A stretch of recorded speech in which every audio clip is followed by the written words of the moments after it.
Teza, bakit lahat hindi alam kung nasaan din siya? Si Gutesa, Yan, yan, siguro yan. alam ni Yuse kung nasan si Gutesa. Tsaka Bakit naman sa akin bibintang? Baka kayo may alam. Ay, Total, kayo naman lahat kasi, kami kakilala dyan. hindi, ikaw nasa gobyerno eh. Pero teka lang, sino ba nag-present sa kanila? Ay, Mga hindi kaalyado ko alam yung kung sino nag-present sa nag-present. kanila. Please do not accuse Hindi kami me. nag-present dyan.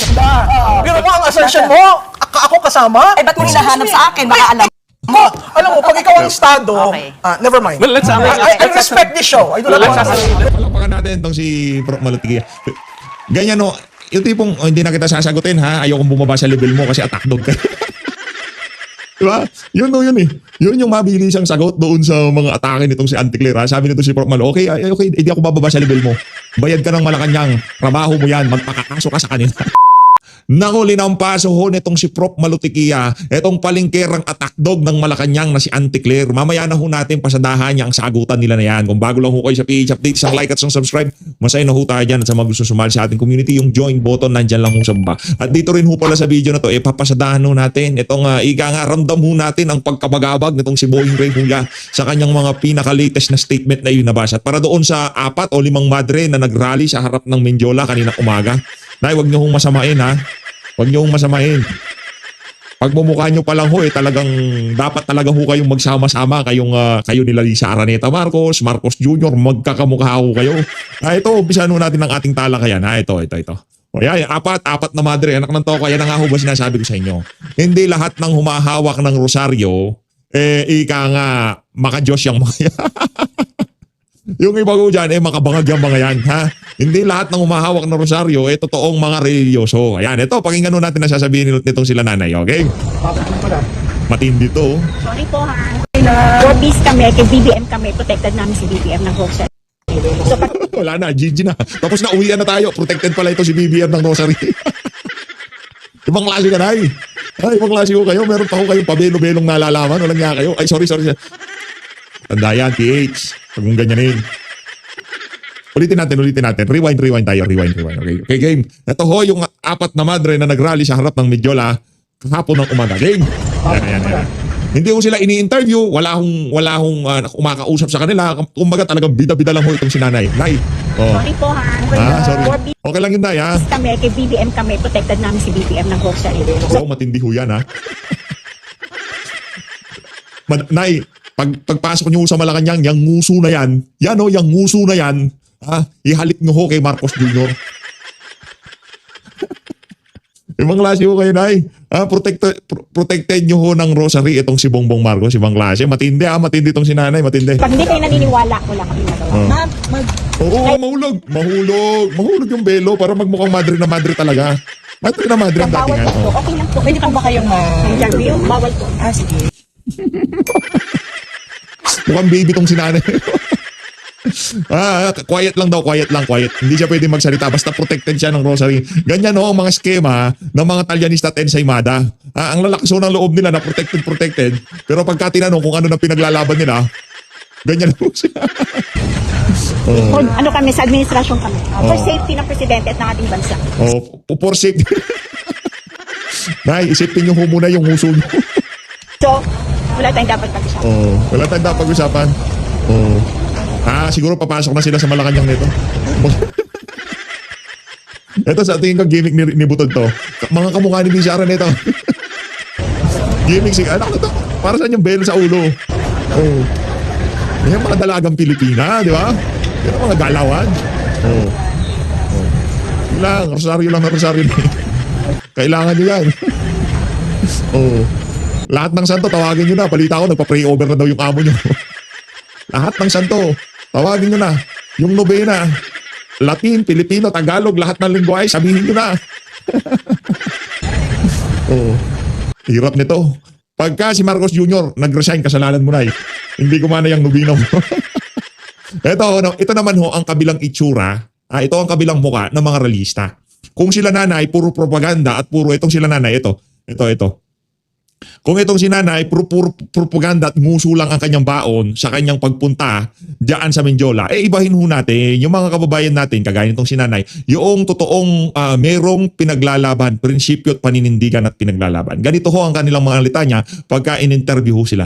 Nay, Arriba. I'm from Cainta. I'm Ilocano. But I don't like Marcos. Ayoko kay Marcos. The most corrupt president. Kahit wala si Congressman Sardico. Alam ko na yun. At ang ninyo, sino pumirma ng GAA, BICAM, May Blanco? Si Marcos, baka Palakpakan natin tong si nanay. Oh, di si Marcos Bangag, palakpakan natin tong si nanay. Yan. Yan na ito itong si Aling Muso. Aling Muso, pag nagpunta ho kayo diyan sa Kilos Protesta, dapat pagka in-interview ho kayo, alam niyo ho kung bakit nandiyan kayo. Ilalatag niyo sa amin yung rosaryo niyo. Anak ng tokwa. Magdasal ho kayo hangga't gusto niyo. Wala ho tayong problema diyan.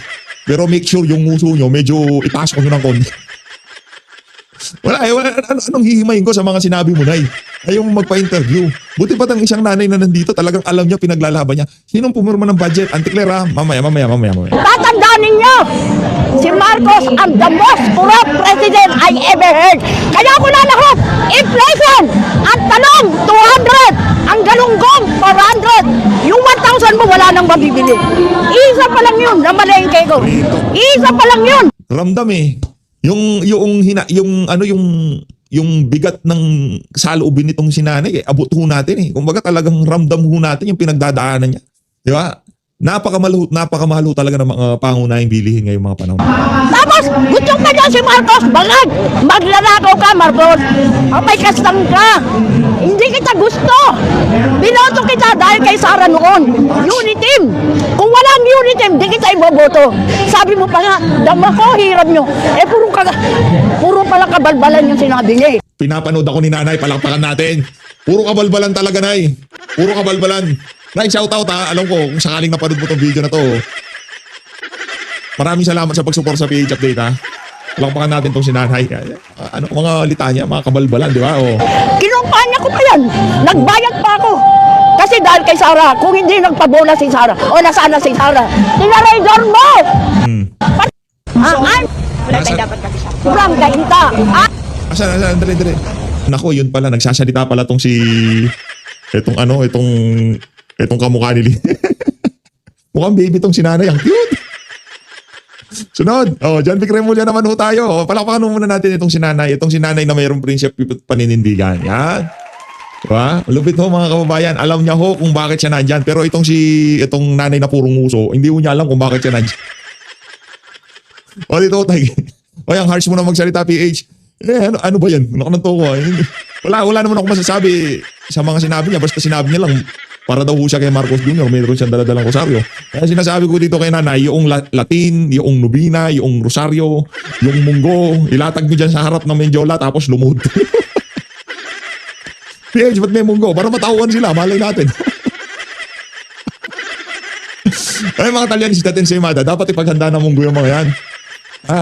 Ihanda nyo yung Latin na Nubina, Bisaya, lahat ng version na Nubina, umpisahan nyo, tapos umpisahan nyo naman, paatras, papunta sa harap, paikot-ikot ho yan, umaga, hapon, magdamag. Ihanda nyo yung munggo, tapos lumuod ka. Lagya ka, PH. Wala na sinabi itong si nanay, buti pa itong siyang nanay, good job itong siyang nanay, palakpakan natin. Pagka-interview kayo, salita kayo. Ito si John Vic, tingnan nyo. Kahit na stress siya, tuloy-tuloy pa rin pagsasalita niya. Kasi nanawagan din po atang ayon sa si Gino dati said a very constructive talk with the leadership. Wala kami tao sa loob. Wala kami tao sa labas na nakaarmas. Ano ba naman kasing ginagawa nyo sa loob? Merong permit at lahat-lahat. Gusto nyo magkatenga sa loob? Yung tipong napapraning kayo, baka ano nang galaw. Alis na ba sila dyan sa diyan sa Luneta? Saan na ba sila pupunta? Saan ba sila magmamarcha? Kinakabahan tong mga to, napapraning eh. Hoy, John Vic. Pambira, balita ko, ikaw daw sa interior. Ha? Tapos kapatid mo, ombudsman. Yung isa daw nasa pagkor ata kung hindi tayo nagkakamali. No? Grabe. Ang lalakas, ang kakapangyarihan ng mga hawak niyong mga pwesto sa pamahalaan. Kaya isa kayo sa talagang magtatanggol, ika nga makikipagbalyahan para hindi mapaalis si Marcos sa kanyang pwesto. Di ba? I mean, isa kayo sa makikipagbalyahan na ipagtanggol at barikadahan niya ang ika nga tarangkahan ng Malacanang. Kasi hawak niyo nga naman pala yung mga matataas na pwesto sa gabinete nitong si Bangag. O, yung kapatid mo, wala na. Pero siya pa rin nag-appoint dyan sa ombudsman. Kaya todo bakod kayo. Yan, kung tawagin yan ang protektang Remulla. Di ba? Ibang klase talaga. So purely, ano na kanila, monitoring and screening. Pero no armed components na nasa. So to be clear, Seth, may tao tayo pero hindi armado. Hindi armad. Parang nakikita nyo dito, yung naka-armasan dito yung mga kasama ko. Yung kasama ng chief tsaka kasama nila. Pero lahat ng mga police ko nakita nyo, hindi sila armad. Sa mga Sa mga susunod na araw, Seth, ganun pa rin. Pero huwag lang mag-escalate ang situation. Ano, baburilin mo pagka nag-escalate yung situation? Hindi, tatanong lang. Hindi, walang armas eh. Huwag lang daw mag-escalate ang situation. Pagka nag-escalate, maglalabas na ng baril, ganon? Ganon naman. Sir, 3 days to. So, ina-anticipate nyo ba na may mangyayaring gulo in the following days? Tingin ko wala. I think mukhang politically, siyempre, wala nang mangyayari. Pero in terms of civic duty ng mga tao na gustong mag-protesta ng katulad dati, tingin ko hindi ko simula. Ayun na nga mga kababayan, tingin naman daw nitong si John Vic na walang mangyayaring kaguluhan. Basta walang mag-escalate, walang maglalabas ng bar. Pag ganun, batuta lang yan at maximum tolerance ang igagawa dyan. At sa tingin natin, pagka nagkagipitan, kung kayo mag-alala ha, marami ho sa mga yan, kasama natin yan. Tandaan nyo, para sa mga may uniform, yung mga individual na kagaya ni John Vic Remulla, close ho yan nitong sila Marcos Jr. Yang si Boying Remulla, close ho yan nitong sila Marcos Jr. Ha? Kayo, ika nga pagka sinabi ni John Vic, takbo kayo doon. Pigilan nyo yan, para kaninong proteksyon kay Marcos Jr. na kung saan inaakusahan na siya daw ang promotor sa napakalaking kabalbalan na nangyayari dito sa bansa na to. Pagka sinabi ni John Vic dito kay SPO1, punta ka doon. O, sino protektahan?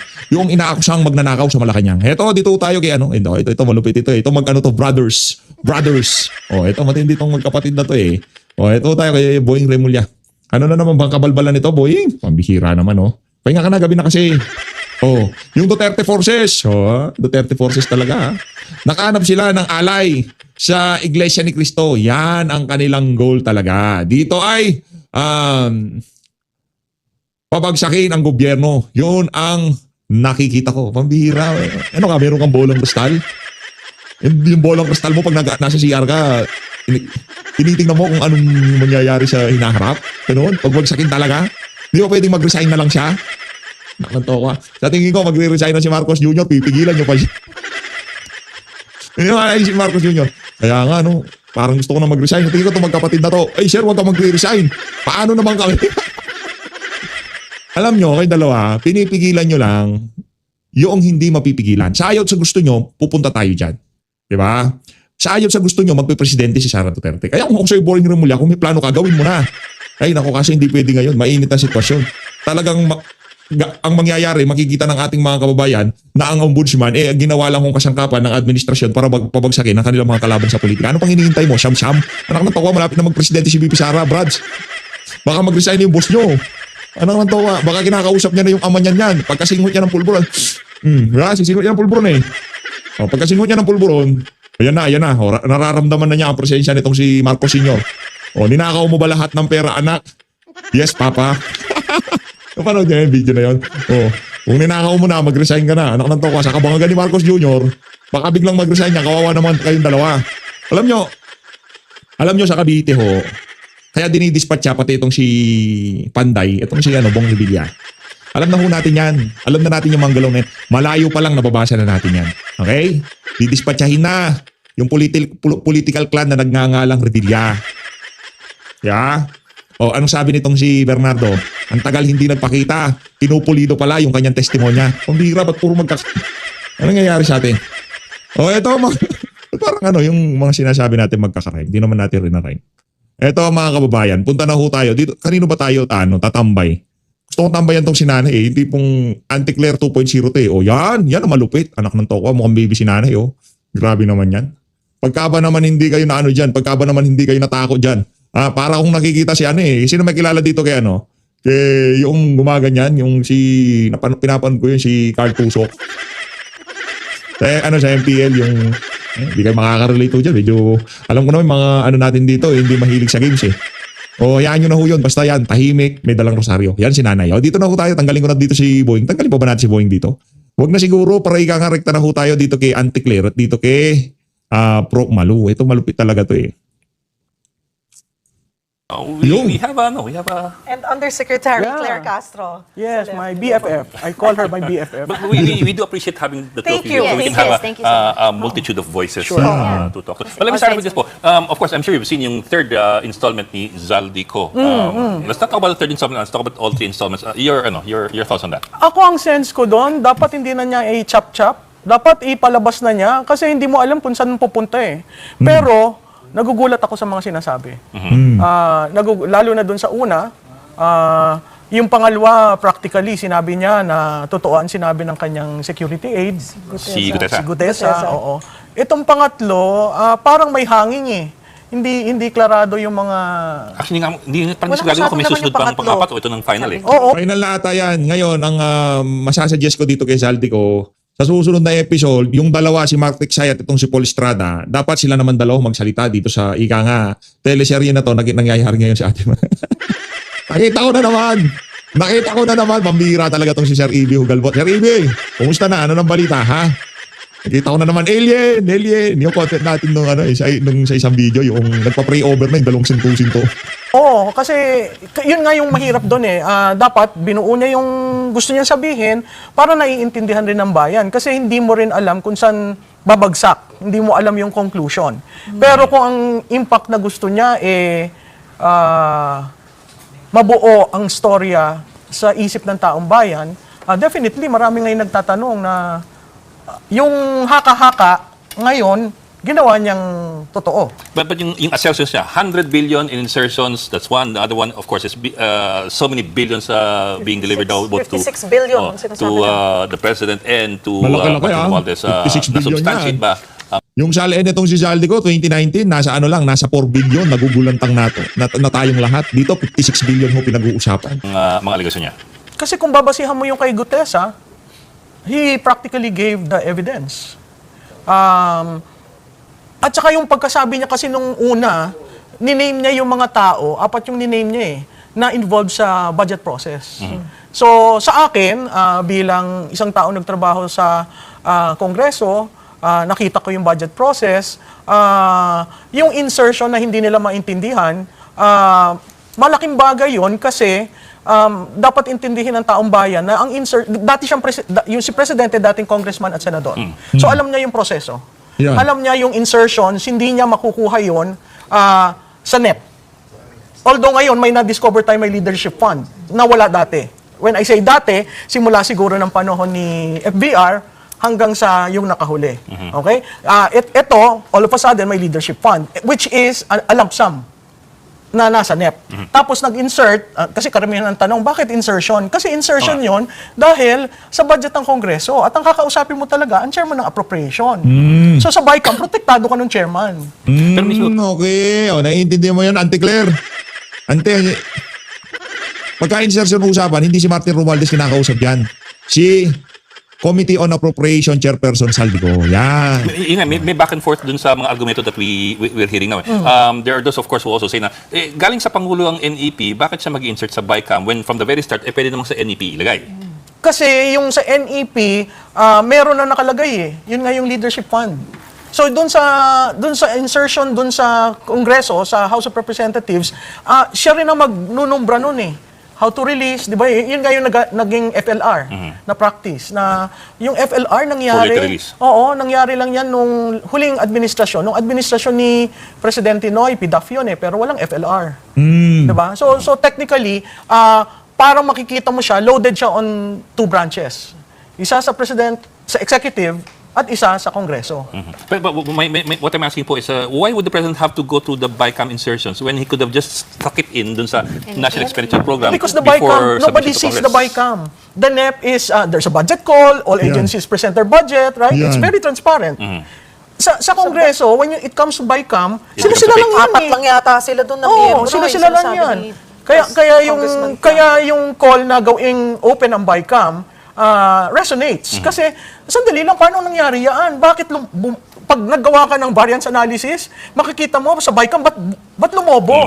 Saan ang galing yan? Actually, hindi naman po sa BICAM. Sabi na sa small committee nangyari. Sa small committee, yeah. Small committee, Pero yan. yung small committee yun, loaded na dahil ang House ang power of the purse. So si Correct. Senate can only realign. Di ba, ang sinabit ng presidente, you cannot go beyond the total, you can realign. Yun yung rule sa budget process natin sa admin code. What do you have to say about, sinabi po kasi na, bakit po kailangan pa mag-insert yung 100 million when in fact, nag-veto po yung presidente natin ng mga infrastructure, 194 billion.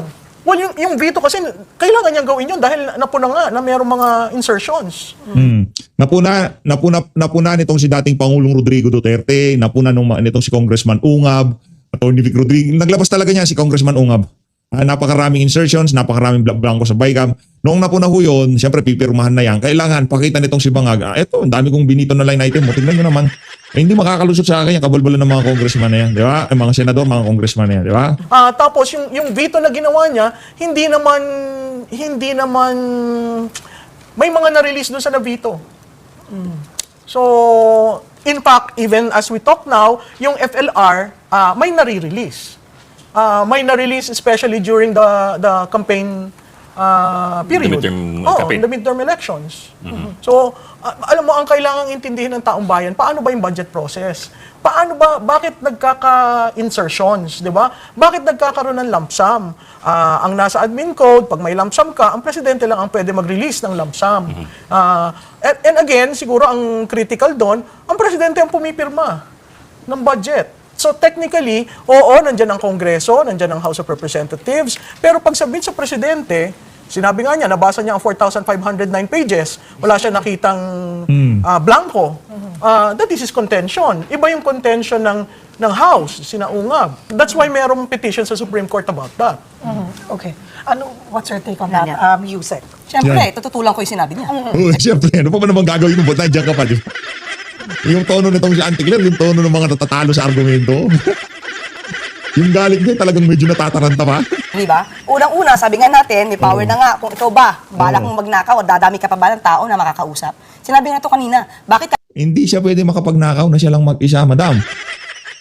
Wala sa kanya ang power of the purse. Nasa House of Representative yun. Sa ayaw sa gusto niya, kailangan kausapin niya yung mga congressman. At kung sakaling pagka hindi niya tinembrihan yung mga congressman, pagdating sa committee level, pagka mayroong mga line item dyan na medyo sablay, re-reallocate lang yan sa iba't ibang mga ahensya. Alam niyo yun! Ayun naman o. kailangan pantapikin? Ito ang si Saldi ko, kung pwede nilang ipasok ito sa mismong pinaka-NEP. Ang hirap nito, alam mo nang sablay ang argumento mo, sinasabi mo na, alam mo nang mali, pinaniniwalaan mo pa. Di ba, Nay? Kaya sabi nitong si Nanay, Auntie Claire, ganito ka na lang, oh. Bakit kailangan marami ka pang tawaging tao kung ang balak mo talaga magnakaw? Yun lang yun eh. Ngayon pumirma ang Pangulo, of course. Kasi ito yung nakita niya. Inayos nila. Nag-veto ng line items na 194 billion pesos. Mas malaki pa sa sinasabing insertion. So ipakita na lang natin kung yung mga insertion na sinabi na yan, pakita muna nila bago tayo magsalita dito. Kung ito, pumasok talaga kay Pangulo ba talaga ang nakinabang dito, sino proponent yan, sinong proyekto yan, dahil may sinabi na si si Secretary, si Sec Gatchalian, na marami silang nakita na yung mga binito ng Pangulo, yung sinasabing mga proyektong sinabing pinasok daw ni Doon sa Zaldico. inilabas na mga dokumento ni, may yung pinost ng mga documents ni Zaldico sa kanyang Saka FB ito lang, kung totoo na may inuto sa kanya, bakit the following year, wala na siya as chair ng Appropriation Committee? Mainit na kasi. Mainit na. The following year, anong buwan pa lang, wala na sa Pilipinas si Zaldico eh. Umalis na eh. Mainit na sitwasyon. Marami na naghahanap sa pera. Hinahanap na ng sambay ng Pilipino yung pera nila. Kaya inalis siya bilang appropriation chairperson kasi hindi na siya pwedeng tumayo doon. Magtatatanong-tanong. Pagkatapos ng mga nangyaring baha, isang kulog lang, lubog ang Metro Manila. Hindi pwede yun. Uutot lang ang palaka, lubog ang Metro Manila. Hindi pwede yun. Ikaw pa rin ang approacher. Ikaw magtatanong sa budget ng DPWH. Alam mo na mainit na nun eh. O di ba dapat kung magkausap sila at nagkakasundo sila, dapat nandiyan pa rin siya. Ganun lang yun eh. Well, ako, I hesitate to call... Na yung mga argumento ni Auntie Claire, tipong sambayan ng Pilipino, kinukumbinsi mo o sarili mo lang. Kasi kung sambayan ng Pilipino, kinukumbinsi mo, hindi nyo ako, siyempre, naiintindihan natin yan, kaya hindi tayo makukuha ng mga manluloko na yan. Ngayon, yung mga isambay ng Pilipino, kung inaakala nyo, dahil sa mga argumento nyo na yan, mawiwing nyo ulit yung tiwala na sambay ng Pilipino dahil dyan sa mga argumento mo na yan, nagkakamali ko kayo. Kailangan namin dito konkretong ebidensya. Labasan nyo kami. Ipag-add natin lahat ng asset lahat ng ari-arian ni Zaldico. I-total natin, tingnan natin kung papasok sa 25 billion. Lahat na, pati na yung mga ginasta nila, pati dito sa trip niya na to. I-add natin lahat. Ngayon, pagka umabot lang yan na pati yung sa SALE niya at saka yung mga sinasabing mga air asset niya, umabot let's say mga 8 billion pesos. 8 billion pesos 8 billion na, 8 billion ko na nga 4 billion pa nga lang yan, dubyado na yung SALE niyan. Siyempre, 23-24 budget siya, tumabaho dyan. Kada budget season na lang, nakakakuha siya ng 1 billion. Diba? Yun na lang. Very conservative pa nga yung binigay ko na yun 8 billion siya. Ngayon ang hinahanap natin, 25 billion. Kanino napunta? Doon pa nga lang, may problema na tayo. Alam nga naman, di dapat mag-reflect lahat yun doon sa mga ari-arian niya. Meron siyang 26 billion pesos na asset. Diba? Pera, alahas, chopper, plano, lupa, lahat na, sabihin nyo na. Pag mamayahari niya yung kalahati ng Malacanang, di ba? Ngayon, kung yung total asset nitong si Zaldico, papalo lamang ng 8 billion, marami pa rin nawawala. Wala na, sagad na kanino napunta? Di ba? Automatic ho yun Ang ginagawa ho nitong mga sindikato na to, kung yung project nagkakahalaga lamang, yung totoong halaga, let's say, 5 piso, ang gagawin ho nila, dodoblihin ho nila yan. Gagawin ho nilang 10 piso. I-overprice nila yan. Ngayon, kaya malalakas ang loob nito mga siraulo na to Akala nila di sila mahuhuli kaso sobrang kagahamanan na ang nangyari. Walang nangyaring proyekto. Meron nang nakatalaga na 5 piso sa kanila kasi 5 piso lang naman yung proyekto. Pinito tapos yan, walang problema. Yung 5 piso, automatic ho, yung 250, mapupunta ho yan sa maleta. Yung ihahatid. Yung 250 sa contractor at sa proponent. Malinis ho yung 25% na yun. Mapupunta dun sa mga dinideliveran nitong si Zaldico.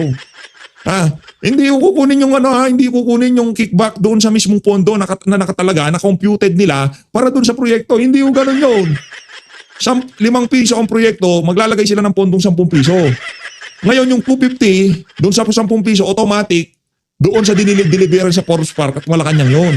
Yung another 25%, district engineer, contractor, COA, lahat na ho, pagbibigyan dyan, paghahati-hatihan na nila yan. Pero yung 25% automatic yun. Kaya ako naniniwala ako din, baka malamang sa malamang, ganun talaga ang nangyari doon. Kasi overprice yan Di ba? Malamang sa malamang, yung 25% walang nakuha si Zaldico doon. Kasi meron silang another 25% na paghahati-hatian. A list, a document already. I mean, I'd like to be a bit more prudent about yung kasi mga nilalabas, these are usually just Excel lists. In fairness itong si Ed Lingaw ngayon, hindi na siya nagkukups. Hindi na siya gaan nagkukups. Si Boy Lamas na lang nagkukups. Sino ba bang malakas magkups ngayon ng mga mainstream media? Yun, si Lamas. Tsaka yung si Cielo Magno. Yung mga, si Prop daw Prop. Nakakatawa. Yung mga estudyante mo, sa akin mo paturo. Nakakatawa, baka mas may matututunan pa sila sa akin. Tuturuan ko sila kung paano ma-spot yung mga magnanakaw sa pamahalaan. If we want to call it a document, it has to be a document talaga, an official document. But anyway, what's your thoughts on that? Yung listahan na linabas niya may pahina Galing yun sa House Gov, yung bill. So again, whether that was vetoed or what, the fact remains there was an insertion. Whether whoever received the money, the fact remains there was an insertion and that it forms part of the House General Appropriations Bill. The assertion of Zaldico in his 3-part thing na hindi lang insertion, may natanggap ng bilyones. 56 billion. What do you think of that? Yun, ako'y naghihintay ng proof doon. Kasi iba yung nasa dokumento, iba yung sinabing binigay. Ngayon, kung titingnan mo yung maleta at yung assertions ni Gutesa, parang nagja-jive. Pero hindi mo naman kaagad makoconclude na natatanggap yung 56B. Diba? So ako, kaya nga ang panawagan ko, sana buuin. Yung isang bagsakan. At saka yung picture po, maleta lang mukhang may sale price pa yung isa Oo, diba? So pero pag nakita si Gutesa, bakit lahat hindi alam kung nasaan din siya? Si Gutesa, siguro alam ni Yuse kung nasan si Gutesa. Bakit naman sa akin bibintang? Baka kayo may alam. Total, kayo naman yata may kakilala yan. Hindi, ikaw nasa gobyerno Pero teka lang, sino ba nag-present sa kanila? Hindi ko alam kung sino nag-present. Please do not accuse Hindi sino nag-present yan. Masyado ka kasing agresibo, Antigler. Tinatanong ka lang naman itong si Prof. Malo Tanongin na si Antigler, baka alam niya. Kasi gobyerno ka Di ba, nasa Marines. Ito naman si Ante, oh. Nakakaaliado nyo nagsasabi. Ayan ang propaganda. Tingnan nyo tong si Prof. Malo. Diyan ako believe. Diyan siya napakakalmado pagka nakikipag-debate, di ba? Wala kang mararamdaman na ika nga yung stress sa boses, yung kalmadong-kalmado lang. Pero mo ang assertion mo, ako kasama. Eh, ba't mo hinahanap sa akin? Baka alam. Alam mo, pag ikaw ang estado, Okay. never mind. Well, let's- I respect this show. I do not want to. Palakpakan natin tong si Prof. Malatigia. Ganyan no, yung tipong hindi na kita sasagutin ha, ayokong bumaba sa level mo kasi attack dog ka. Diba? Yun eh. Yun yung mabilis ang sagot doon sa mga atake nitong si Auntie Claire. Ha? Sabi nito si Prof. Malo, okay, hindi ako bababa sa level mo. Bayad ka ng Malacanang. Trabaho mo yan. Magpakakaso ka sa kanila. Go to the gutter. So, don't Let's ask start ng vote kasi. ba? Let's ask ng You're vote. putting something to me. But you are representing government. But still, bakit ko malalaman? Hindi ako nag-present dyan. O sige nga, kung talaga matapang ka, hawakan mo yung blondie. Kalma lang. Si Auntie Claire, baka atakihin ka dyan. Masyadong OA. Kalmahan mo lang. Hindi kinabubuti ng administrasyon yung mga ganyang klaseng pagiging agresibo sa mga interviewante, ha? Hindi kinagagaling ng iyong principal yung mga ganyang klaseng birada, okay? Bakit mo sa akin ipapatulong? You can always say it in a very nice way without you don't have insulting to start. people. Oh, You don't have to excuse start. me. Hindi. Pwede mo sabihin na pasensya na, Prof. Malo, kasi hindi ko naman alam kung nasaan siya. Hanggang tagapagsalita lang ako ng Malacanang, okay? Hanggang doon. Pero yung tipong parang siga sa kanto na ganyan ba kayo sa Malacanang? Hindi kayo pwedeng tanongin. Ang bira, di ba? Hindi ka pwedeng tanongin. Paano na pag nag-presidente ka pa? Paano na pagka nag-DOJ? Alam ko na, yan ang dahilan kung bakit di ka ginawang DOJ secretary. Napaka-arrogante mo. Wala ka na sa vlog mo. Hindi mo pinaakyat yan. Makakala niya nag-vlog siya nito. Hindi mo, paakyatin ko yan si Prof. Malo. Yan, debate tayo. Hindi. Nasa TV ho kayo. Nasa show ho kayo. Pinakita mo lang kung anong klaseng mga individual ang mga nandyan sa Malacanang. Excuse me. Ano You don't have to start. Ganito po. Let's ask lang each one. Do we have any information from either end? Any information from either end of where he is? And No, I don't know. There was someone who told me that he is in the custody of government, agencies of government, including the family. including the family. Including the family. So, do I know for certain? No, it was relayed to me. Am I part of the scheme that some people would say I am part? I am not. I am just an ordinary citizen who loves this country and would like to comment on certain things. Tinanong natin yan sa Marines eh. At sinabi nila na wala sa kustodiya nila, walang nakakaalam. Siguro, dapat na natin tanong si Mike Defensor. We madala. asked Mike Defensor again. Medyo nagbago yung kanyang tono na parang as far as he knows, kasama yung mga dati niyang kasamahan. Hindi na klaro ngayon sa second version niya if we're talking about active duty or mga retired. Diba? Paano mo masasabing nawawala siya or hindi natin siya makita? Meron at meron nakakalam kung nasaan siya. And base doon po, not sure, ito, bilang lawyer, Yuse Claire and Ms. Maluano, gaano ngayon kahalaga siyang makita base doon sa mga sinabi rin ni Zaldico. Alam mo, Cheryl, mahalaga. Kasi siya yung unang nagsalita sa Senado ng utos sa kanya. Di ba? Nagdala ng pera. Yung mga sinabi niya, Sa kapansin ninyo ho, yung mga argumento nitong si Auntie Claire, napaka-generic. Yung tipong siguro yung mga Talyanista at Ensaymada, pagka sinabi mo yung mga litanya na yan, mapapaniwala mo yung mga ilang mga kababayan natin na hindi babad sa politika, marinig ka nila kung wala kang kadebate, malamang sa malamang mapapaniwala mo sila. Pero yung mga kababayan natin na mayat maya isinusubaybayan itong mga kaganapan na to, baka kung kaharap ka nila, isampaling ka pa nila sa mga kabalbalan mo na yan, Auntie. niya doon, napakahalaga yon. Ngayong ang kanyang principal ay nagsabi na totoo na yung ginawa ng aking mga tao. Kung hindi ako nagkakamali, pero hindi niya itinawit ni Guteza ang Pangulong Bongbong Marcos doon. It was only As yung far as kanyang, Romualdez. it was just House Speaker, Zaldico. dating House Speaker Martin Romualdez. Tsaka si Kaya Zaldi. napakahalaga na dapat yung sinabi ni Congressman Ko, buuin niya. Yeah. Huwag yung striptease. Kasi mahirap yung striptease dahil subject to interpretation ng bawat isa. Hindi mo nakukuha sa ba talaga babagsak o dedireksyo yung kanyang mga sinasabi. Ano pong I think masasabi? they both agree naman, at least as far as that's concerned, dapat kung may Lumabas. sasabihin na lahat. Tama ba? Parang yung sinasabi. Series nga kasi meron silang binabalak siguro. Series lang to. It's definitely a drama. Anak ng tawa. Committee on Appropriation Chairperson series. May banta sa buhay niya, ayaw siyang pauwi ng Pilipinas kung hindi gugurugurin siya series. Buti nga meron pa lakas na loob na magsalita itong si Zaldico eh. Nagbabanta sa buhay niya, walang iba kung hindi itong si Martin Romualdez, pambira ka naman, Ante. Ante. Bakit hindi na lang siya umuwi? Kasi may mga puna, syempre bigyan natin ng boses yung mga mga kababayan natin na nasa social media mga pinopost nila, no, na kung handa ka nang sabihin lahat, isiwalat lahat, handa kang harapin yung mga ginawa mo, bakit hindi ka na lang umuwi? Regardless daw na may banta sa buhay niya. Ako nga, ang suggestion ko, una pa, i-cancel yung passport para mapilitan. No? Pero hindi na-cancel. So dalawang importanteng tao dito sa kontrobersiyang ito ang wala sa Pilipinas, si Secretary Bonoan at siya, na magbibigay ng kabuoang storya, ano ba talaga? Ang hindi rin natin nakikita kung paano nagawa yung scheme. Ako, interesado ako dun sa scheme kasi ang balita ko, may congressman na nagplano kung paano gagawin yung parking. Bago yan sa akin. You mean the MO? Yung Oo, modus operandi? bago yun sa akin. Kasi noong nasa kongreso ako, wala naman parking, pareho ang CDF, di ba? So ito may parking at saka meron yung papasok ka, there was a term of Congressman Chanco, papasok ka sa isang distrito na hindi sa'yo. Di ba yung parking? Hindi, yung parking nandun lang. Pero yung papasok ka sa distrito na hindi naman pondo ng distrito, di ba? Doon Parang ilalagay courtesy, yung eh. buko. Oo, Makikipark. doon. Ayun na nga, parking. Dalawa yung sinabi ni Congressman Chanco eh. Sabi ko, ang takeaway ko doon, very systematic yung ginawang operation dyan sa mga yan na lumalabas na ang pondo ng bayan napunta kung saan.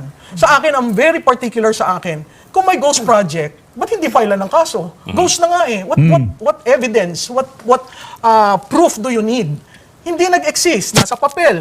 Nasa NCA, nasa SARO. Dapat dito merong proyekto. Pumunta ko doon, wala. Bakit hindi kaagad file ng kaso? That's 482 ghost projects out of the 8,000 plus. Ayun na naman Sa si akin, tayo. material yon. Kasi, at least nakita ng taong bayan, yung ghost project na filean. Na may usad. May Oo, usad. May usad, 110 oo. days na. Diba? Meron na po na-file. May na-file na po. Kung hindi po kayo Kanina mo pinag-uusapan yung napaka-delay ng reaction niya. Ano kayo iniisip? Siguro tinext pa siya sa Malacanang, oy, hindi, wala pa daw tayong Pinay. Nung nakita niya, anong Pinay? Ayan, pinag-uusapan yung Pinay. May Pinay na ho. Kanina po pinag-uusapan, siguro magdadalawang minuto na. Doon lang siya bibiro na, meron na akong na-file. Anak ng tokwa. Pagka ganyan, yung, hindi naman debate yung setup nila, parang palitan lang ng kuro-kuro. Dapat medyo alerto ka naman, madam. Kaya Ghost projects? may na-file na po. Ilan? Sa Si Secretary 482? Vince. Ilan ang 482? Hahanapin ko po sa kanya, pero may na-file na po. Sakit mo sa ulo, ante. May na-apply na po. May na-file na po. Ilan? Hindi ko alam. So, wag po tayong, kasi medyo misleading po yung sabihin na sa Wala ilang na araw file. wala pa pong nagawa. Meron na pong sampahan ng Kaya kaso. nga ang tinatanong ko ilan. Kaya nga bibigay ko po Just sa to inyo be yung detalye. fair with facts, 482 are ghost projects and nobody has even informed the public that out of the 482, 50%, 30%, 10% Ayan, correct. Oo. have been filed. Nag-ano po kami, Oo, huwag nagre-report. ka matalanta. Kalma ka lang. Magalit. Huwag ka magalit. Okay. May na-file. Oo, sabi mo. Tinanong ka ilan. Hindi ko alam. Hindi mo alam. Huwag ka na magbibila. Pinipili mo yung isang argumento na hindi mo naman alam kung merong na-file ilan. Pagka nagpunta ka dyan, siguro din mong hawak-hawak mo yung mga datos. Dahil magmumukha kang anga dyan. Po kami, even during the press briefing. Ibibigay ko lang po sa inyo dahil hindi ko lang po dala yung detalye ngayon dahil hindi ko po alam na makakasama ko kayo. So bibigay ko po kayo ng detalye pero siguro kung nanonood po Na-surprise itong si Ante. Ante. Hindi niya daw expect na meron siya makakasamang malutigin. Tabaw ng utang niya. Magaling ho. Sa totoo lang, magaling yan. ang karamihan ng press briefing, nandoon po yung mga reports namin. Sorry, what do you have to say about Saldico saying na dumaan lang yung pera sa kanya, nag-deliver lang siya, wala siyang tinanggap? Hindi naman ako naniniwala doon. Di totoo yun? Hindi yung kultura sa Kongreso. I'm sorry to say that. No, I have matagal na ako Malamang yung pinadala, yung perang pinadala, wala siyang natanggap doon. Malamang. Malamang ha, yung pera, kasi nabilang na yun eh. Alam na nila kung magkano yun, matatanggap nila yun. Yung mga pera na nasa maleta, siguro totoo, na wala na siya doon. Wala siyang nakuha doon. Pero yung pagkatapos nung shipment na yon o yung mga kapirahan na yon, doon pa lang dumating yun sa kanya. Dapat linawin niya. Dapat ganito sinabi mo, Saldico. Doon sa mga maletang makikita niyo na yan, wala akong tinanggap dyan. Pagkatapos ng delivery na yan, doon namin pinaghati-hatian yung sa amin. Yung kay Alcantara, yung kay Hernandez, yung kay Diskaya, yung kay yung mga district engineer, mga contractor, yung mga COA, mga inspector o kung sino pa man yung mga yan. Diba? Pagkatapos ng delivery namin sa Malacanang, dyan sa Forest Park, doon namin pinaghati-hatian yung sa amin. Linawin mo para kwentas claras tayo. Hindi nabubutasan yung argumento mo. Tinuturuan na kita, Saldi ha? Saldi boy. tumutulong sa kampanya ng mga politiko. Linaglag ka ng mga Diskaya. Tinaglag ka nitong sila, yung ibang mga district engineer. Laglag mo na rin sila. Anak ng tao, wala na rin naman eh. Sa ayaw sa gusto mo, Saldi ko, makukulong ka. At kung kailan ka makakatakas, makakalaya, hindi natin alam pare-parehas. Pero ang sigurado dito, makukulong ka. Dahil sa pagkakakulong mo na yan, alam mo naman, natatrabahuhin ka sa loob ng kulungan dahil ang linaglag mo dito, mga merong saltik sa utak. Ha? Kaya ang pinakamaganda mong gawin dito, Saldi ko, umuwi ka sa Pilipinas, di ba? Ay, hindi pala, huwag mo na umuwi. Sabihin mo kung magkano yung nanakaw mo. Magkano naibulsa mo dyan sa pagnanakaw na dyan sa eskema na ginagawa nyo na yan. Masakit sa akin ito nangyayari, pero I have to say, what I have to say as a Filipino citizen, hindi totoo yun. Sa Kongreso, sa legislative body, porsyentuhan eh.